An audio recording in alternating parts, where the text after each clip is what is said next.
All right. Tree code enforcement. Do you believe the code enforcement section of our current tree code needs to be revamped in the wake of a recent cutting verdict? Describe your approach to enforcement. Cayman. Well, for one, there needs to be city employees who are willing to work on weekends and holidays to ensure that the code is enforced. And the codes need to have harsher punishments. Fines that actually are so high that they deter people from breaking the codes in the first place. Westland is a beautiful city, and it can remain beautiful by maintaining as many of its trees as possible. Thank you. Gail Holmes.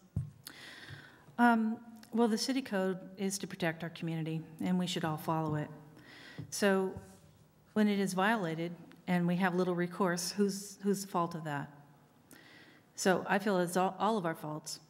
Property owners have rights, and that is why we have permits, and that is, yet still we have to, it's mismanaged.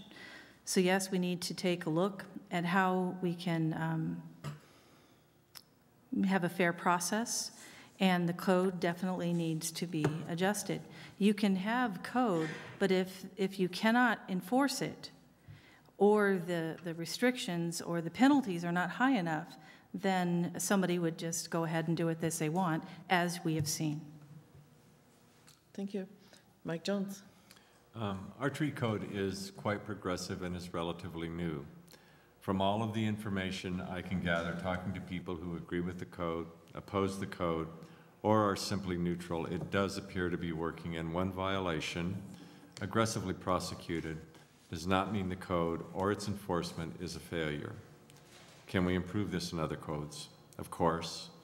And given that the fact that the code is relatively new, I would recommend a review to see if we can determine objectively whether or not it is effective. If changes are necessary, we should implement those changes and ensure that they strike the fine balance required between social good and the rights of the individual. This balance is critical if we want to have a collaborative community that serves everyone well. And finally, given this is the last chance I'll have to speak, I would like to thank everyone who came here this evening. And I know most of us at this table have talked to hundreds of people over the last several months. And to all of you who spoke to all of us and gave us your ideas, thank you. Thank you. Jody Carson. I think it's important for us to have a citizen group look at our current code and see how well it's working, to evaluate the strengths and weaknesses of it. It's a code that hasn't been in place that long, and we really need to look at it and see if there's ways that we can maybe strengthen it, make it clear, or whatever. However, I think no matter how well we write that code, there's still going to be people who decide to cut down a tree on a weekend. So I think another important piece of this is to provide our staff who do work on weekends, the law enforcement officers, other city staff that are working on the weekends, so a way for they can look up the information to find out if a tree can be cut down. Right now, there's not a good mechanism to communicate that information to people. You have an application and it says, don't cut these trees down.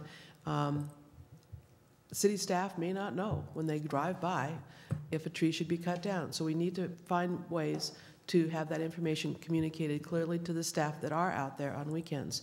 And then we need to make sure that we're enforcing it. The people who cut down this last tree had a huge fine of $20,000, I believe it was.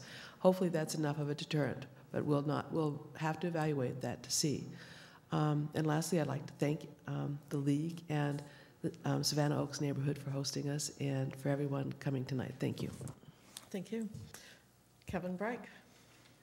Yeah, I think the code was arrived at on a long-term process. It's had a lot of years to percolate, and I don't think it's working. I think it's a great incentive for people who are inclined to agree with the law, and anybody who's been paying attention knows that every weekend fire up and the trees come down, and I could probably show you half a dozen examples on my street just in the last couple of years of illegal cutting that happened on weekends.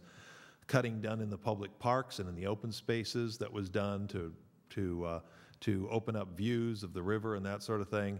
And the enforcement is inadequate, and obviously the disincentive is inadequate for the people who simply wish to flout the law. And I know that we have to skirt a fine edge on the penalties to make sure that we don't have some penalty that's not going to stand up to a court challenge. But for somebody who's developing millions of dollars worth of property, $20,000 isn't even that big a disincentive. And I know Lake Oswego had to actually go to court and get a federal court order to prevent a developer there who simply wanted to flout the city's code and considered the fine simply a cost of doing business.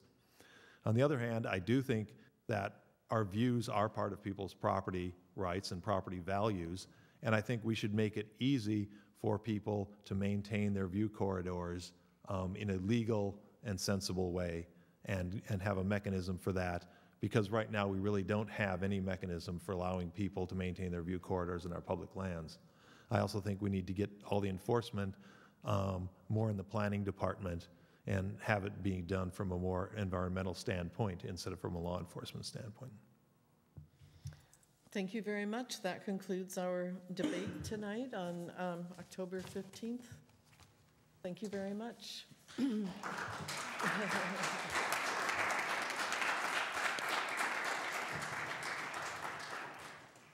I wish we had the schedule for you when it'll be running, but